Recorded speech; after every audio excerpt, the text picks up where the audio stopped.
Hello, my name is Michael Nunneley, and welcome to another episode of Omen Revelation Comics Origins. My name is Michael Nunneley. I'm the writer of Gallowsman, and we're going to talk about one of the characters in that comic today, Patrick O'Leary. Now, I've been into horror for a really long time, and I think that probably shows in my writing. It definitely comes across in the titles because everything has a just a little bit of a definitely at least a grim dark kind of a twist to it. At least in the Omen verse anyway. Um, but I always wanted my own slasher, one that could stand up there with all the greats. Um, but I wanted everybody, of course, wants their thing to be unique, and I was no different in that. Um, One of the main things I wanted to be different about my slasher from the get go would be his intelligence. Um, I didn't want a mindless brute. I wanted someone who was actually pretty educated. I wanted somebody who has a high IQ. I gave Patrick O'Leary a 200 IQ. And I think that really sets him apart because he tends to kill, I guess, with purpose. Um, not all the time, of course. There's definitely just some random killing going on there as well. But um, the idea is that he's not just some unstoppable force killing machine like Michael Myers or something like that.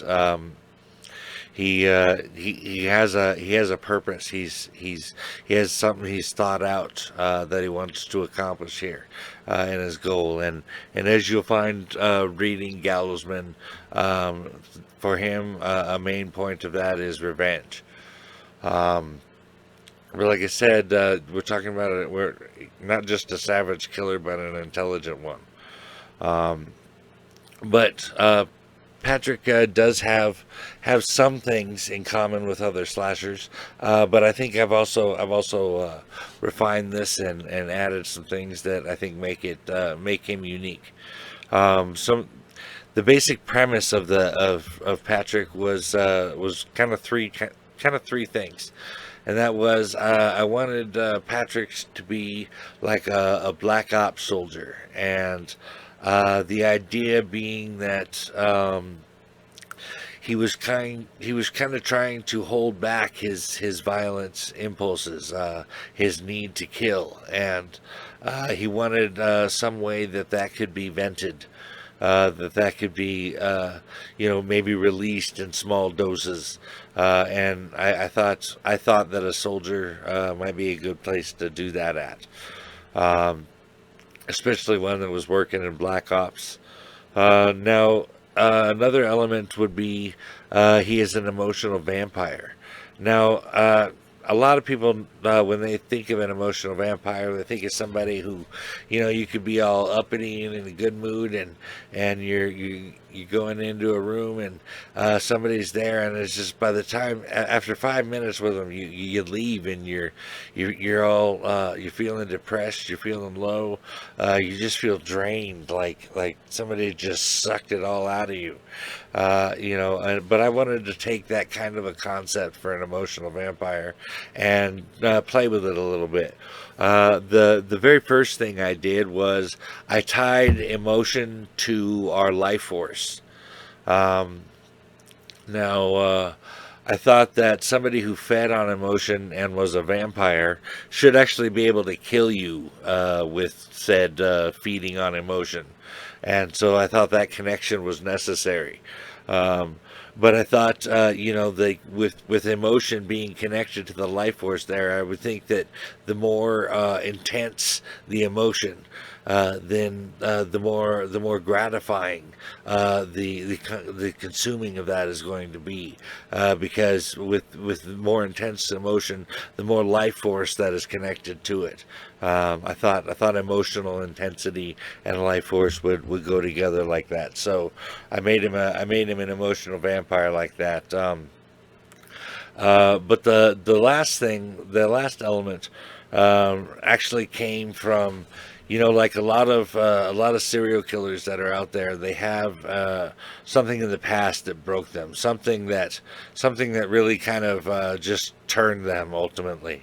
But not all of them. Not all of them. Some of them can have perfect childhoods and still be total psychopaths. Um, but I'm just talking about a very fairly common occurrence here. But I thought, if they say one bad day can break a person, what if your whole life was a successive series of bad days? That something world shattering happened when you were a child, something world shattering happened when you were a teenager, something world shattering happened when you were an adult. Just life just keeps kicking your ass over and over and over again. And well, I wanted to know, if one bad day can break somebody, what can many of them do? And so that kind of feeds into Patrick being a serial killer, but that was the roots of it. There, I didn't want this guy to just be broken. I wanted him to be shattered and trying to assemble himself somehow. Um, Now, I didn't want Patrick to just be, like I said, your standard slasher. I didn't want him to even just stick to just the one title. I wanted him to have a major effect across the Omen verse, and the effect of the story of the whole thing, and he manages to do that. He shows up in a couple other titles. He's also instrumental in the lives of a couple of different characters. So you're gonna want to watch out for that. Um, but like you saw in that video you just watched there, those are all taken from Gallowsman #1 and Gallowsman #2. By the way, that art in that video is from my artist and friend and co-creator Tosin Awosika. Um, Anyway, if you like what you see, if you like what you hear, as far as this Patrick O'Leary character goes, well, I guess I'd like you to check it out for yourself. You can pick it up on Amazon Kindle. You can read it on Global Comics. You can get it on Comixology. You can also get it now on Wicked Publishing. Their site there. It's wickedpublishing.net, I believe. So anyway, if you like this video, if you like this character, you want to see more, check those comics out. We're gonna keep these videos coming with these origin stories and stuff. If you like them, hit that like button. Subscribe to our channel. We really appreciate it. Share this video. Help us get the word out. And until then, we'll see you next month with this. Thank you.